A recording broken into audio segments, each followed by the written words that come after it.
Innal hamdalillah nahmaduhu wa nasta'inuhu wa nastaghfiruh wa na'udzu billahi min shururi anfusina wa min sayyiati a'malina may yahdihillahu fala mudilla lahu wa may yudlil fala hadiya lahu.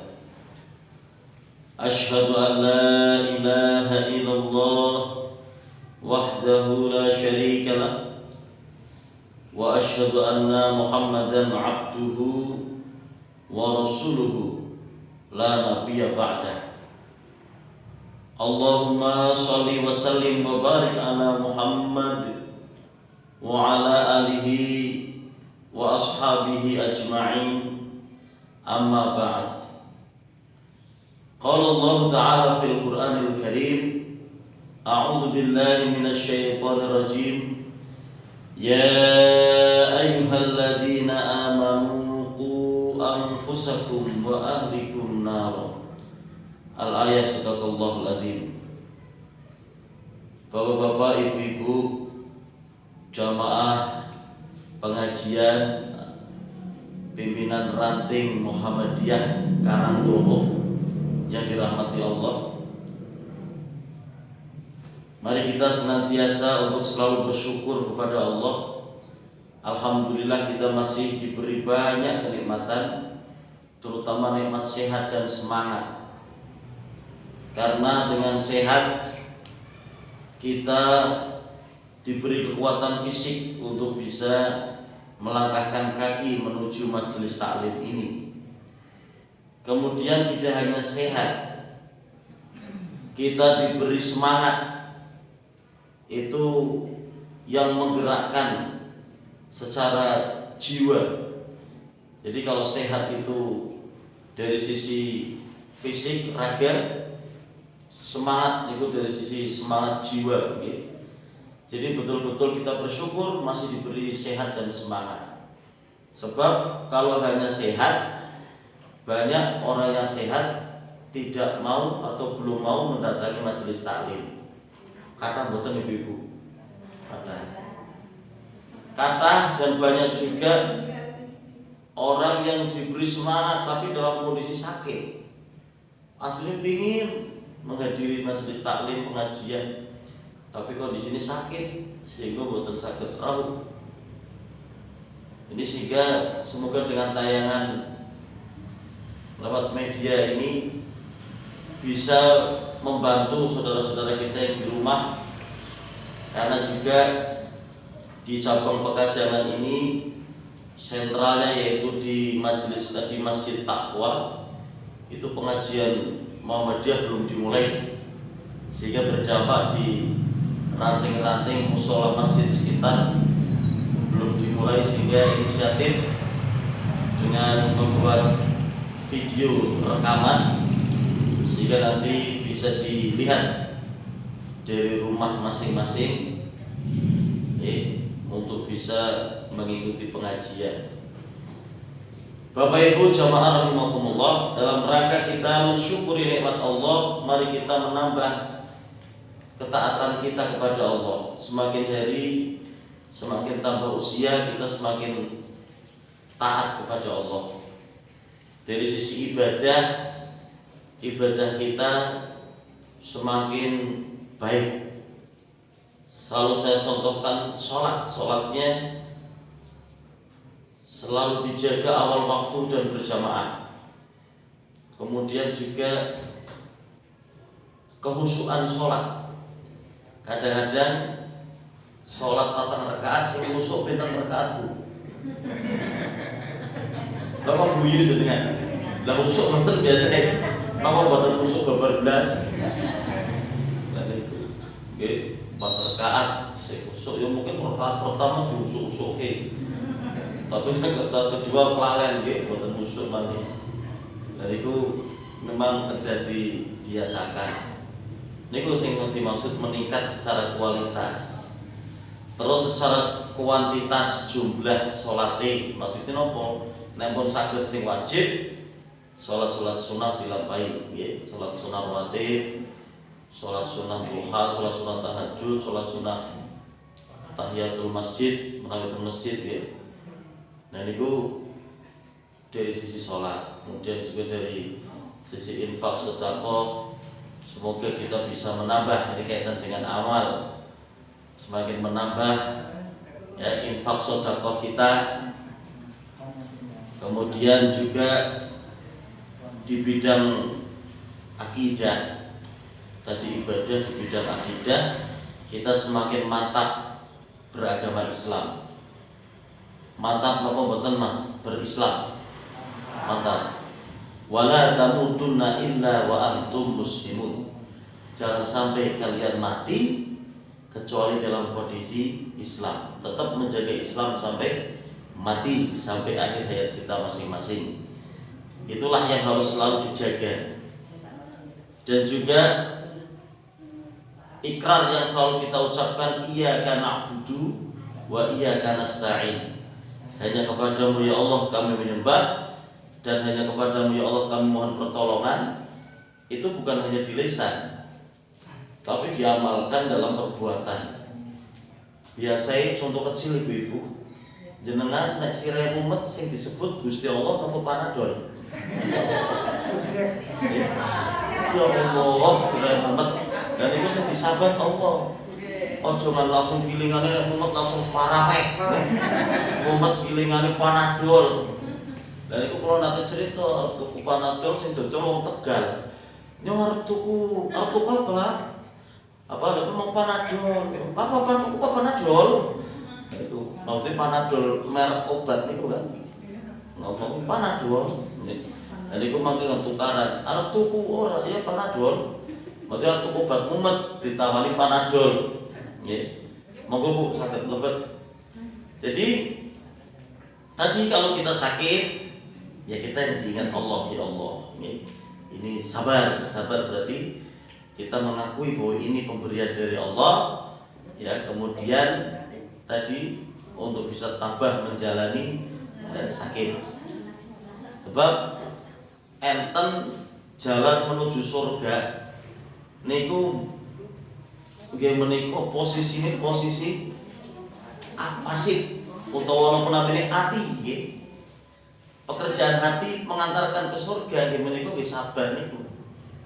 Padahal kan orang berusaha berlomba-lomba untuk menggapai surga niku kan biasa dengan amal. Contohnya nopo salate sregep, posone sunah sregep, infake akeh, wakafe akeh. Semangatnya apa? Ben masuk surga. Tapi ternyata Allah itu adil. Ada jalan masuk surga itu dengan kondisi tertentu, dengan kita sabar bisa mengantarkan ke surga. Pertemuan kemarin sudah saya sampaikan bahwa ada sahabat Nabi yang punya penyakit ayan. Tahu enggak penyakit ayan? Ayan bakar atau ayan goreng? Epilepsi. Kalau kambuh itu ngosek-ngosek. Nah itu pada perempuan berkulit hitam itu menghadap Nabi, intinya minta didoakan agar penyakitnya sembuh. Ternyata Nabi malah memberi pilihan. Apa tidak hendaknya engkau sabar saja? Jika engkau sabar bagimu surga. Atau memang akan aku doakan, maka akan aku doakan. Karena doa Nabi kan sesepronggu. Berarti penyakit didoakan Nabi, mari. Dan itu pilihannya didoakan mari, apa tetap dengan penyakit epilepsi tadi terus surga balasannya? Ternyata wanita tadi memilih, ya Nabi, saya akan bersabar. Jadi milih sabar, maksudnya tetap di penyakit kui, dia akan menghadapi penyakitnya dengan sabar karena balasannya surga.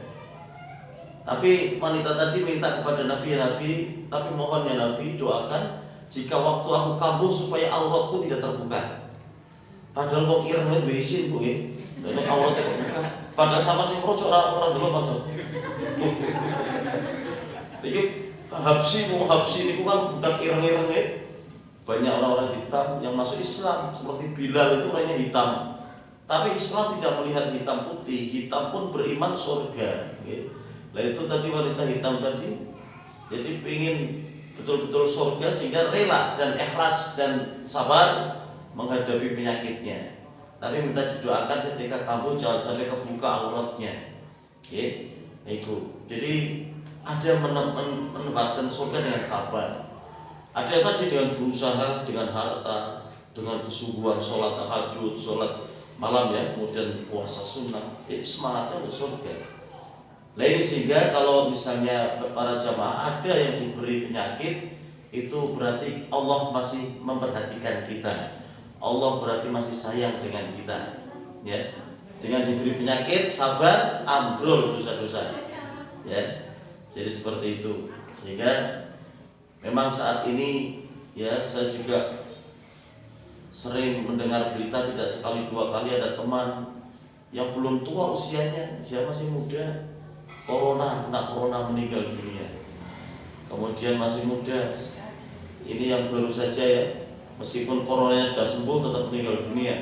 Syekh Ali Jabir, ulama yang hafidh Quran, hafal Quran, ya ternyata umurnya tidak panjang. Berapa itu umurnya yang sudah dengar berita? Berapa? Masya Allah, 44. Masih muda banget kan? Kalau Kiai Ahmad Dahlan 53 meninggal dunia ya. Itu masih muda, 44 itu maksudnya amalnya itu, dakwahnya itu ya, beliau hafal Quran sehingga mantap.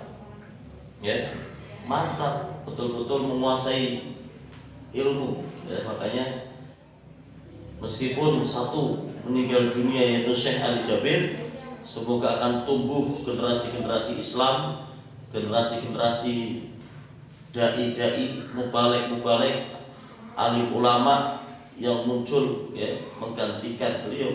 Karena Islam ini harus tetap didakwahkan biar tidak punah dari dunia ini. Jadi itu tadi ya, kaitan dengan menyinggung, kaitan dengan kita harus bersyukur ya. Tadi dalam hal ibadah semangat, akidah juga semakin mantap. Kemudian dalam muamalah saya selalu mengingatkan terus ini kehidupan kita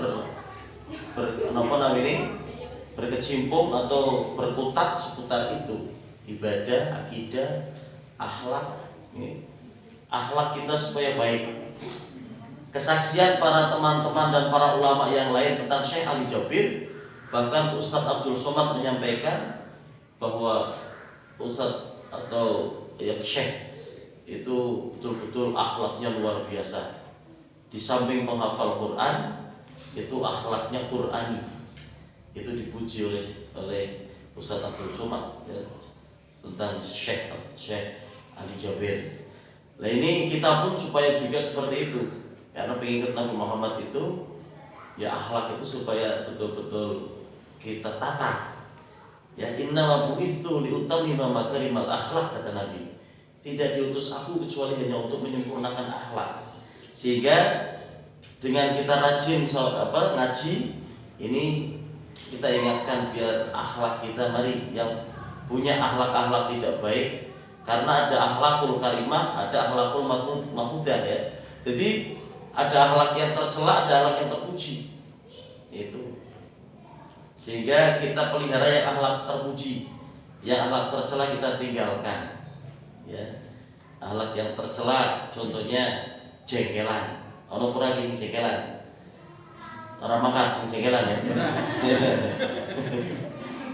Kemudian akhlak apa lagi? Mu'arif. Ada ndak mu'arif? Ora umum, ora urip, nggih.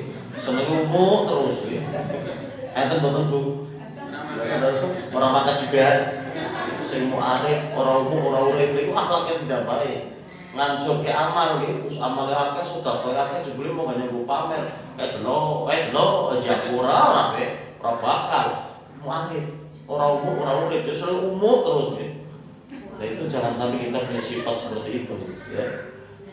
Sehingga akhlak yang tidak baik dijauhi ya. Kemudian apalagi kaitan dengan akhlak tercela, kemudian ya tadi ya sum'ah, ujub, itu membangga-banggakan diri ya, dengan istilah bahasa Jawa niki umum nggih, membangga-banggakan diri umum nggih. Bahasa Arab ujub ya, dan itu supaya betul-betul terhindar dari diri kita. Kemudian ya akhlak-akhlak yang baik ya kita pupuk terus. Seperti apa akhlak baik? Ya sabar, jujur, itu kan akhlak baik ya. Kemudian taat, itu akhlak yang baik. Taat ibadah, taat kepada orang tua, taat kepada pemimpin, taat kepada bos kalau pekerja ya. Karena kalau kerja digaji, dibayar oleh bos ya harus taat sama bos. Bos bilang makan ya makan, ayo makan ya. Sudah datang itu jajannya dimakan. Nah itu maksudnya taat. Ya, kalau dalam konteks kita beragama taat beribadah. Itu akhlak yang baik ya. Wah, rajin kayak. Jadi kelemahan kita bisa ditutup dengan hal-hal baik yang menghiasi diri kita.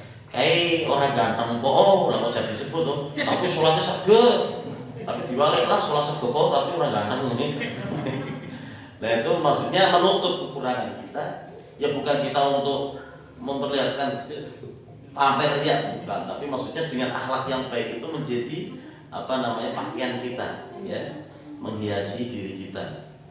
Kemudian itu ya akhlak, kemudian muamalah. Saya selalu mengingatkan itu unsur-unsur akidah, ibadah, akhlak ya. Muamalah itu apa kaitannya dengan hubungan kita sama manusia, jual beli ya. Kemudian utang piutang, kemudian muamalah lagi, sewa menyewa. Kalau kita mesti punya sambutan namanya jual beli. Dari pagi sampai sekarang transaksi jual beli tidak sampai. Tuku rokok berarti kan beli. Jual beli kan, ono perasaan tuku rokok. Dan itu ya maksudnya tukune sing apik lah. Insyaallah nek sing ngaji dan mriki mboten tuku rokok nggih. Mbun nek omah ngene ora.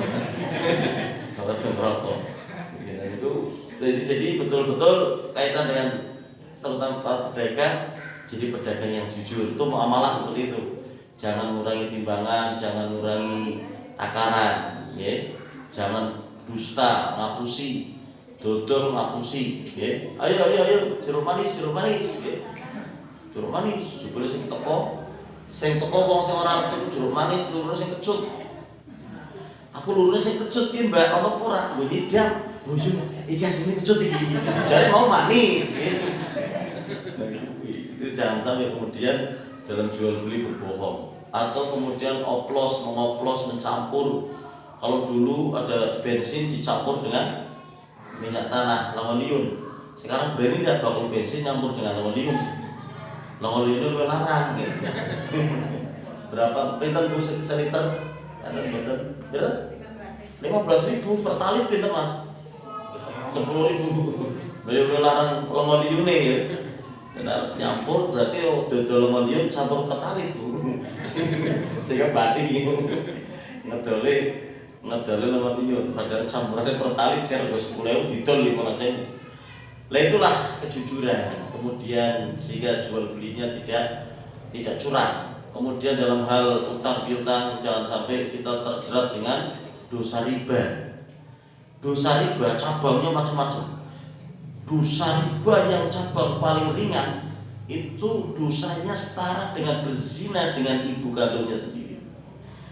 Berzina dengan ibu kandungnya sendiri. Itu dosanya kan kaya apa wis? Zina karo wong liya dosa iki karo makane dhewe berzina. Wis kaya kewan kan. Bahkan ada lagi yang setara dengan berzina sebanyak berapa 36 kali. Berarti itu dosanya lebih dari itu, riba. Makanya kalau pas pembahasan riba mungkin pernah apa belum itu udah diterangkan dosa riba itu nanti siksa nerakanya itu ya orang itu dicemplungke di kolam merah itu darah dia itu berusaha minggir. Ketika minggir di pinggir itu sudah dihadang oleh malaikat ya, yang menyiksa, dikasih batu untuk dimakan. Makan ke tengah lagi. Nanti minggir lagi kasih batu lagi. Itu siksanya seperti itu. Sehingga jangan kemudian meremehkan dosa riba. Bagaimana contoh dosa riba? Sampean utang 10.000 kon beleke 12.000. Berarti selisih berapa? 2.000. Itu 2.000 itulah riba. Berbeda dengan jual beli. Jual beli ya misalnya pulaan 10.000 dijual 12.000. Selisihnya berapa? 2.000 juga, tapi itu keuntungan karena Allah menegaskan wa halallahu al-bai'a wa harrama riba. Allah menghalalkan jual beli dan mengharamkan riba. Sehingga kalau itu akadnya jual beli itu menjadi halal. Kalau itu akadnya utang piutang itu semangatnya menolong, bukan untuk cari untung. Wong Islam nolongi koncone kok nuru badi, ya. Kalau mau cari badi jual beli. Makanya bank-bank syariah, BTN, ya, itu juga menggunakan syariah itu tadi yang akadnya itu sebenarnya mau beli tapi misalnya kadang-kadang utang duit arep gopo tak ini sih arep tuku motor. Nah nanti akadnya orang yang utang itu beli motornya sama BTN. Nah kemudian diangsur sehingga akadnya jual beli. BTN mungkin pulaannya 10 juta nanti akan dijual 15 juta. Diangsur berapa tahun? Ya itu syariah. Sehingga syariah biasa seperti itu. Kemudian ijarah, sewa, akad sewa gitu. Nah itulah biasa mengingatkan mukadimah ini 20 menit mukadimah. Kita akan masuk ke materi pada malam hari ini yaitu etika berpakaian. Ini etika itu berarti akhlak juga tata cara adab berpakaian. Jadi kita tidak kemudian kaitan dengan pakaian ini memang hal keduniaan, duniawi, sehingga masalah duniawi kita tidak diharuskan untuk mencontoh Nabi secara persis letternek. Duniawi itu berkembang. Kalau kita harus mencontoh Nabi secara letternek jiblek, berarti kita pakaiannya kudune koyo pangeran Diponegoro yo. Pakaiannya jubah koyo Arab kan. Pakaian udeng-udeng. Tidak, ini masalah pakaian. Ini memang masalah keduniaan. Kalau masalah keduniaan itu Nabi memberi rambu-rambu antum a'lamu bi umurid dunyaku. Kamu lebih tahu tentang urusan duniamu. Kalau masalah dunia itu berkembang. Nggih. Kita zaman Nabi, wong wedok mbiyen zaman Nabi iki ana ora sing arane kudung Syahrini iki ana ora, Bu? Jadi kudung Syahrini sing kaya ngopo, Bu? Nggih. Mboten enten tapi sakniki enten. Enten malih kudung apa syar'i. Enten malih kudung apa, Bu? Nah macam-macam itu berkembang. Tapi prinsip ajarannya dalam Islam adalah menutup aurat. Ya, menutup aurat. Kalau wanita kan seluruh tubuhnya kecuali muka dan telapak tangan. Kalau laki-laki batas auratnya? Budel sampai dengkul. Berarti dodogan ini kudu aurat. Sampai sholat kalau meligo secara fikih sah. Secara fikih sebab menutup aurat. Ya udele wis ditutup akan misalkan dengkul dhuwure mligo. Tapi ini tidak ma'ruf, tidak baik dalam hal sosial. Umumnya wong kene kan dianggap wong kentir salat karo mligo ya. Meskipun secara fikih itu sah karena menutup auratnya ditutup ya. Kenapa diberi batasan seperti ini? Menurut kita lho kok udel kok sih wong lanang. Kita jangan melihat kehidupan sekarang yang sudah turah-turah pakaian. Bagaimana kehidupan dahulu atau sekarang di daerah pelosok yang pakaian itu minim. Wong lanang iki sido mligo kan, wong sing kadang-kadang di pelosok-pelosok itu budaya atau suku apa yang di pelosok itu.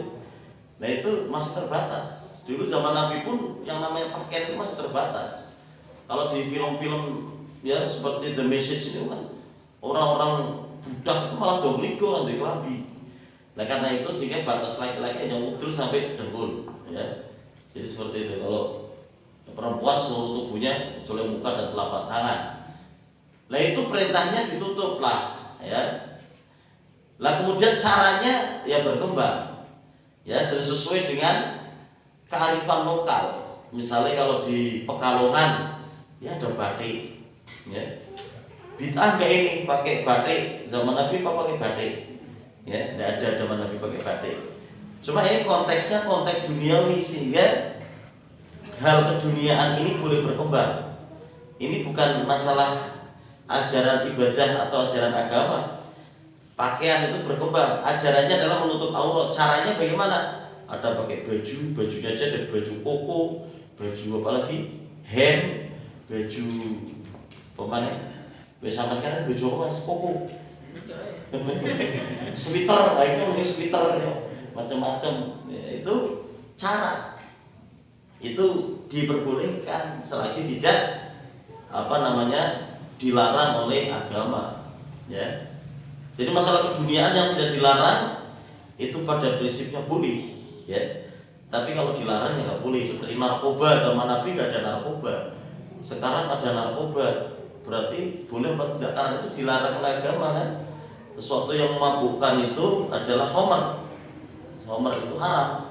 Nah, itu kembali kita di pakaian ini supaya kita memahami bahwa cara berpakaian itu tidak mesti harus seperti orang Arab, tidak. Prinsipnya adalah menutup aurat. Caranya, itu ada yang pakai kaos. Cuma kadang-kadang hukum sosial kita kan yang pakai kaos itu jadi orang sopan. Sholat kok boleh kaos. Apa sholat jamaah yang sok pertama boleh kaos, boleh tulisannya pakai teman lagi sih, boleh orang mau cofatnya tapi mau kaos.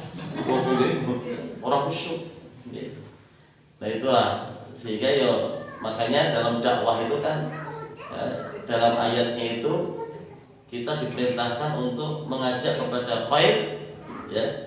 Wal takum minkum ummatun yad'una ilal khair wa ya'muruna bil ma'ruf wa yanhauna 'anil munkar. Jadi mengajak kepada khair, khair itu dimaknai ajaran Islam, ma'ruf itu dimaknai kepatutan. Kepatutan yang berlaku di masyarakat sekitar yang sesuai dengan ajaran Islam. Itu tadi. Jadi contohnya mau niku nek orang laosan wong lanang sholat sah, tapi gak patut secara sosial, ya. Ya kudune ma'ruf lah berpakaian, ya, pakai baju. Nah itu. Nah ini etika bagaimana? Yang pertama kaitan dengan yaitu kebiasaan Rasulullah. Ini diriwayatkan oleh Asma binti Yazid. Ia berkata, ya, karena kumisi Rasulullah sallallahu alaihi wasallam illa rusl, bahwa lengan kemeja Rasulullah hanya sampai pergelangan tangan. Hadis riwayat Abu Dawud dan Tirmidzi. Maksudnya Nabi suka berpakaian sing dawa, sampai pergelangan tangan segini berarti, ya. Jadi itu sehingga mungkin bisa dijadikan patokan sunai dawa. Tapi bukan berarti sing pendek ora kena, ya apa, ya. Itu kan sudah menutup aurat. Cuma ini kalau melihat Nabi suka dengan baju yang panjang seperti ini. Apa yang namanya kemeja atau apa ya, koko yang panjang ada. Nah itulah salah satu, ya.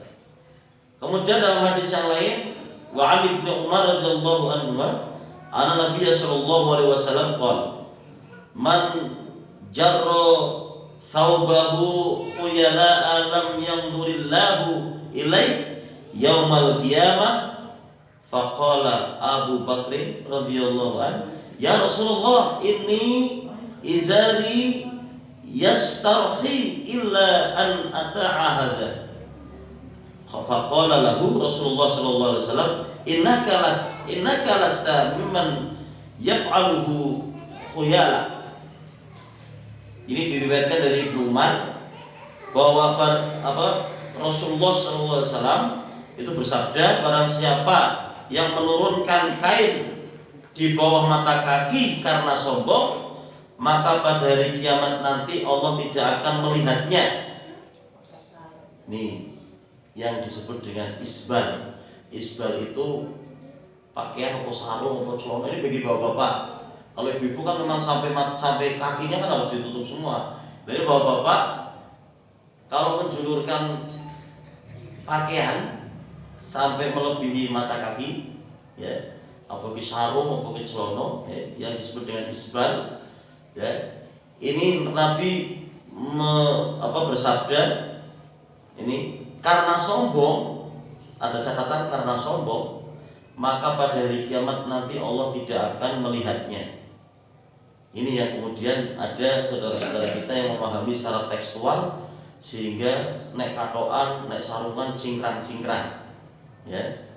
Karena memang hadisnya tadi kan sapa wonge sing klambine kok pakaiane, ya, apa itu celana apa sarung yang melebihi mata kaki karena sombong, nanti di akhirat tidak akan dilihat oleh Allah.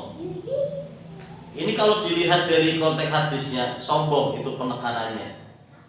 Ya, dulu zaman Nabi orang yang menjulurkan pakaiannya itu biasanya dengan kesombongan gitu. Karena pakaian kain dulu itu kan si lompo-lompone kain itu didobro-dobroke sehingga terkesan orang yang mampu, orang yang kaya, orang yang berduit.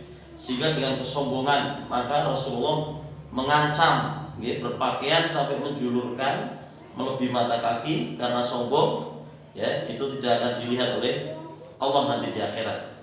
Kemudian Abu Bakar menyampaikan, wahai Rasulullah, sesungguhnya kain saya selalu turun sampai di bawah mata kaki, melorot, sarung lagi melorot. Dan Abu Bakar melorot mana aku benar gimana? Berarti Abu Bakar beri mau ketemu sini ya. Apa malah nemu kata sekolah cok melorotan ya. Dan itu Abu Bakar pada melorot mana? Ya, melorot mana itu benar gimana? Ya, ini Abu Bakar berarti menyampaikan. Jadi selalu melorot kecuali apabila saya sangat berhati-hati, benar gimana? Dikencengi orang melorot. Ya. Kemudian apa? Rasulullah bersabda kepada Abu Bakar, sesungguhnya kamu tidak termasuk orang-orang yang berbuat semacam itu karena sombong. Nah, Abu Bakar orang mungkin sombong sehingga orang pokok. Ini hadis riwayat Bukhari. Hadis ini yang dijadikan dalil oleh Muhammadiyah. Sehingga kalau dipaham resmi Muhammadiyah, isbal itu kalau tidak sombong tidak apa-apa. Tapi juga ada tokoh-tokoh Muhammadiyah karena juga memahami secara pribadi, do cingkrang-cingkrang ya ada. Karena kehati-hatian, wah cingkrang. Nah itu prinsipnya adalah sombong. Jadi intinya apa? Kita dalam berpakaian jangan sampai kita itu berpakaian karena sombong. Ini juga berlaku untuk ibu-ibu, jangan sampai berpakaian itu karena sombong.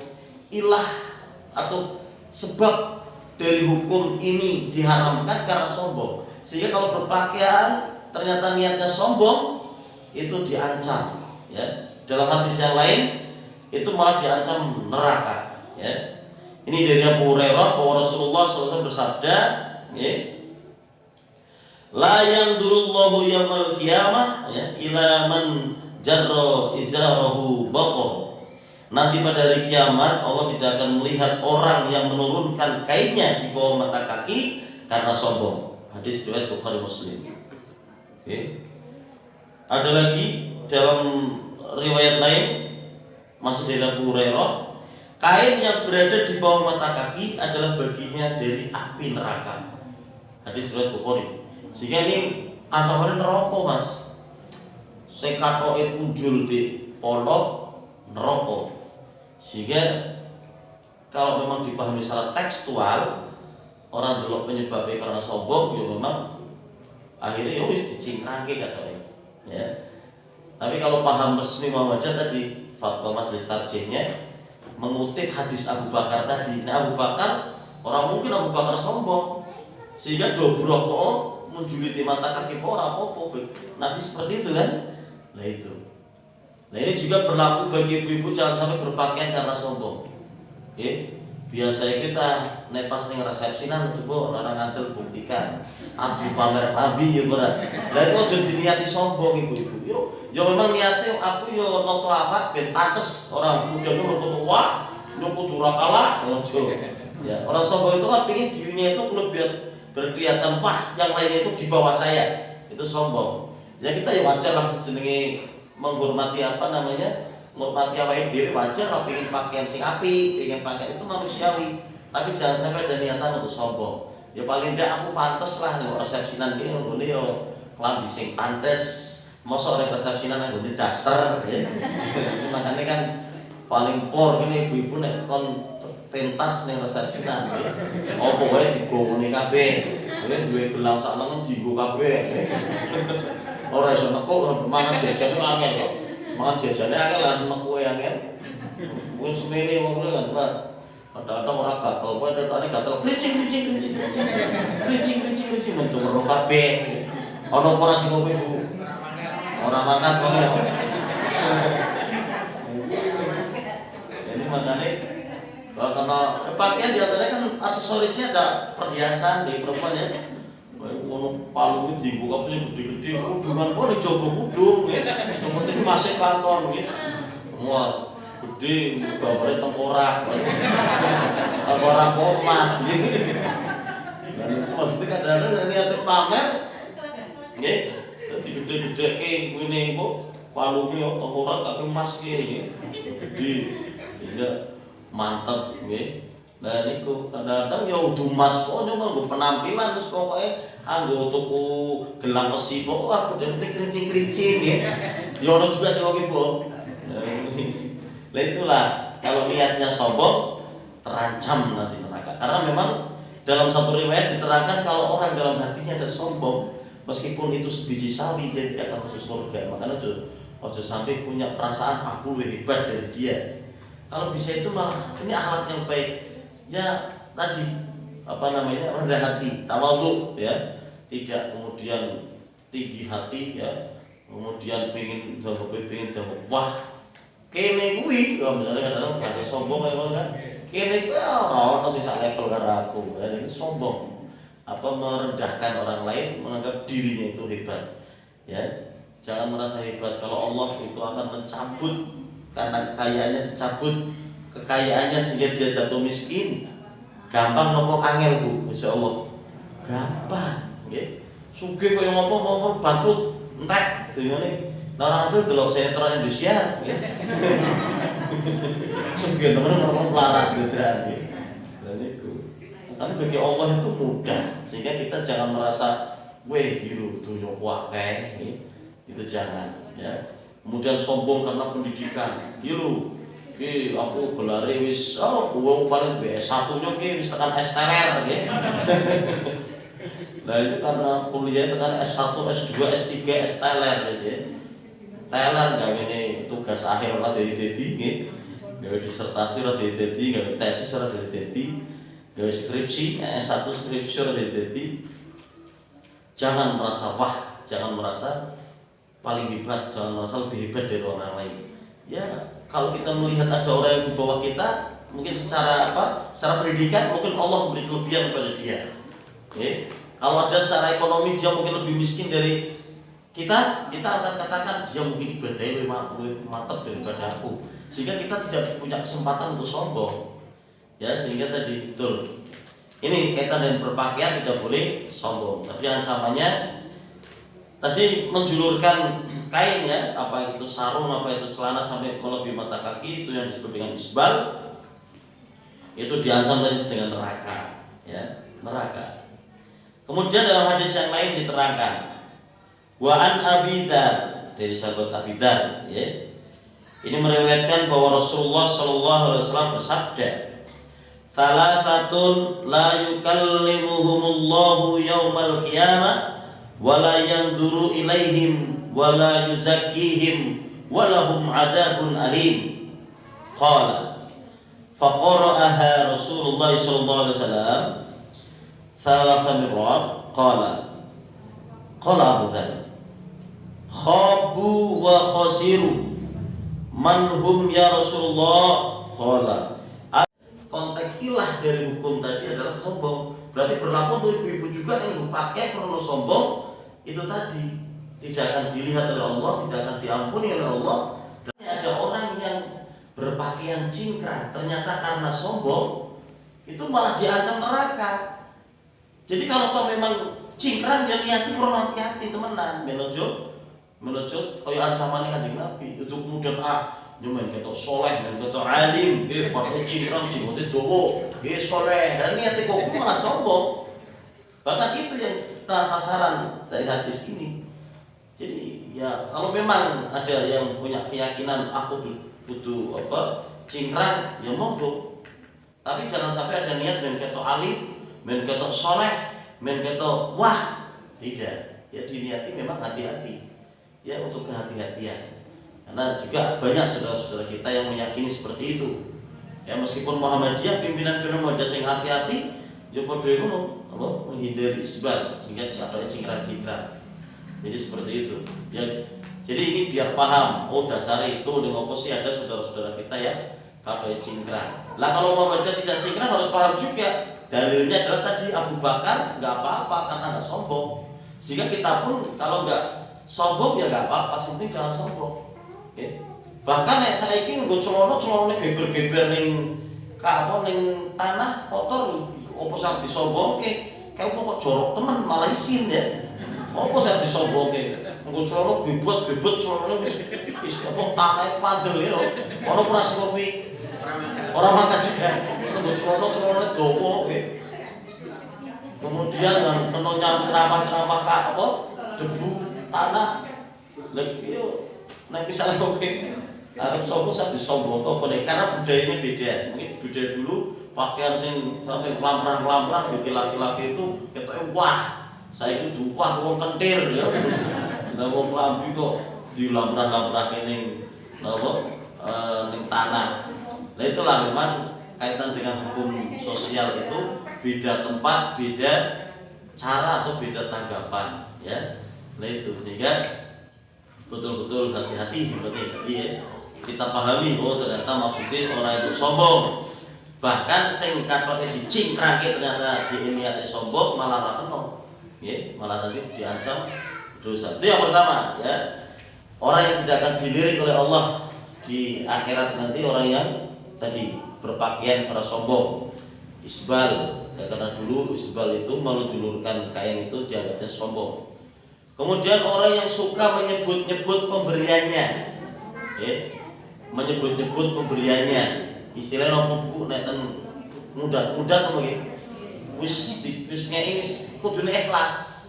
Saya jenenge wong wis amal ku aja sampai diundat-undat atau sampai dibuka-buka maneh wis ikhlas. Filosofine iki kaya wong hajatan. Nate hajatan ku nggih. Jam pinten nek hajatan? Isu-isu kan hajatan buang hajat maksudnya.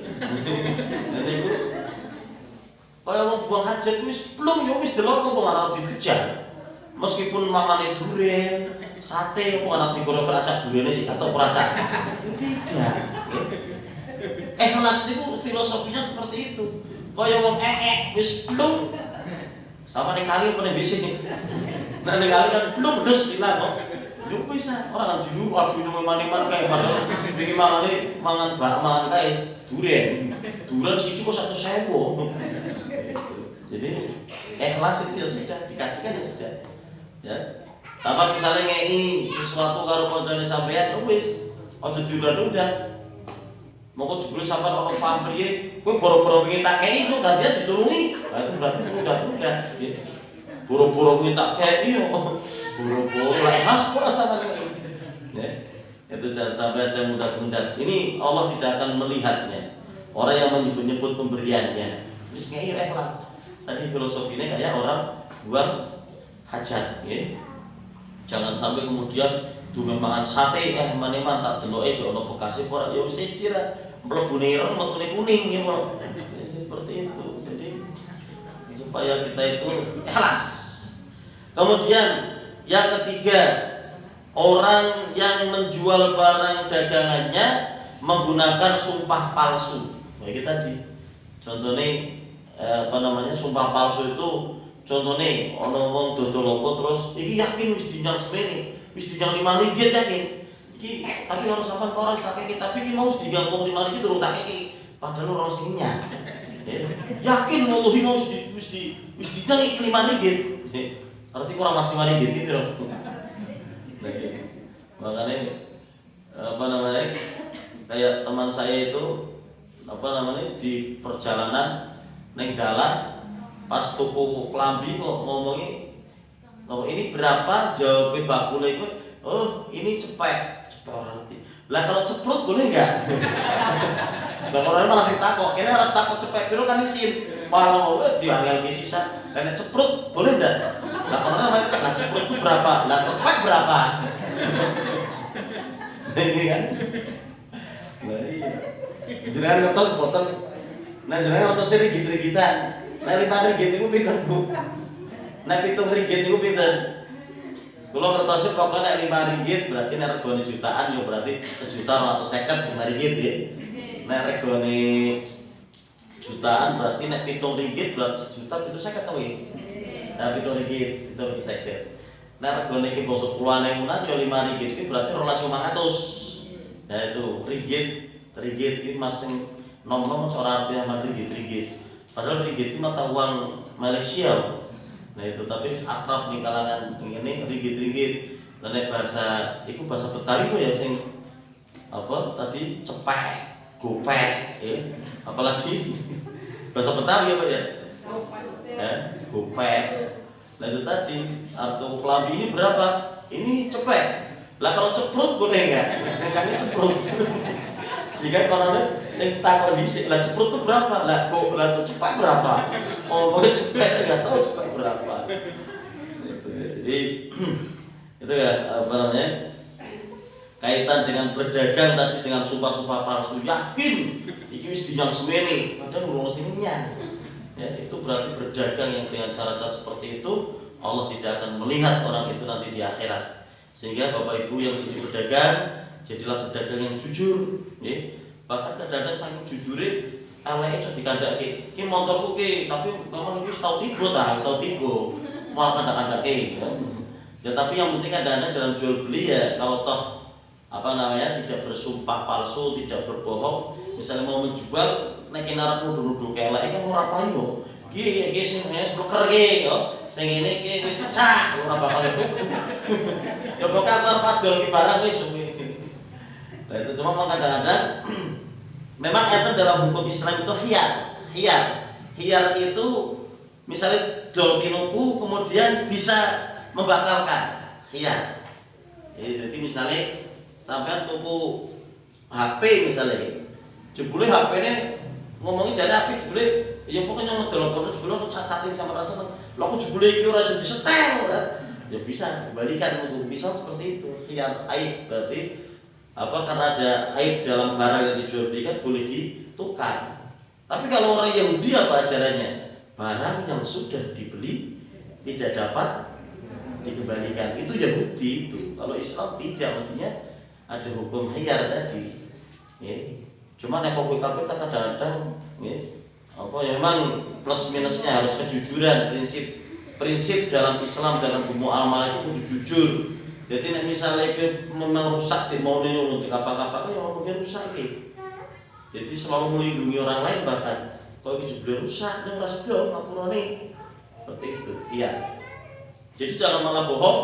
Tadi kembali kepada pedagang yang dengan sumpah-sumpah asli mesti yang semene.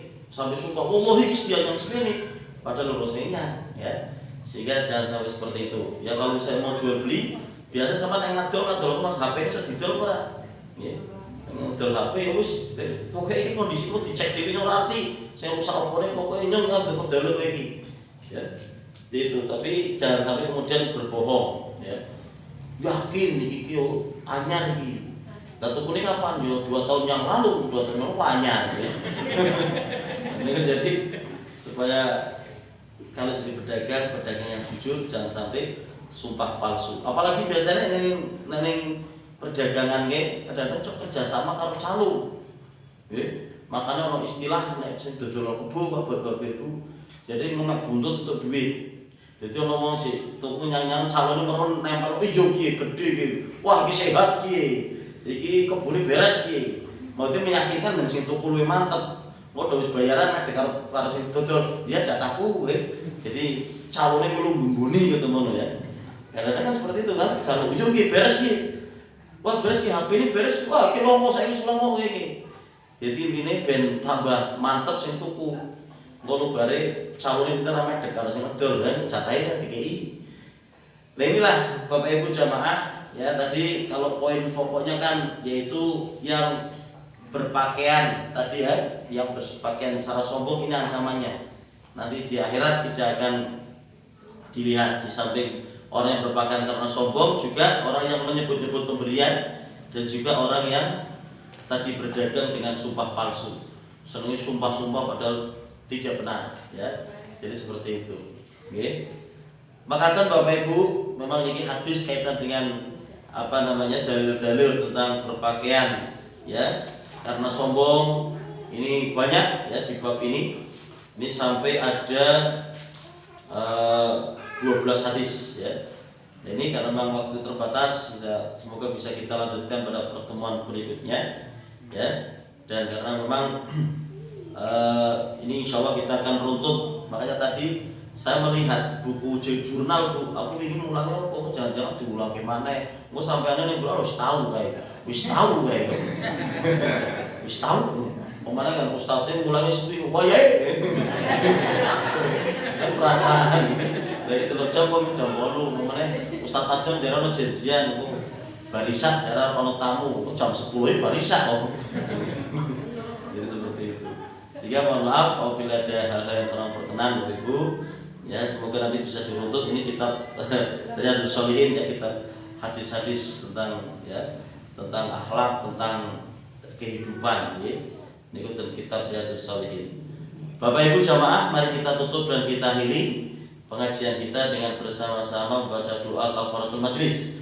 Bismillahirrahmanirrahim. Subhanakallahumma wa bihamdika asyhadu an la ilaha illa anta astaghfiruka wa atubu ilaik.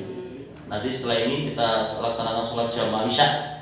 Nasrun minallah fathun qarib. Wassalamualaikum warahmatullahi wabarakatuh.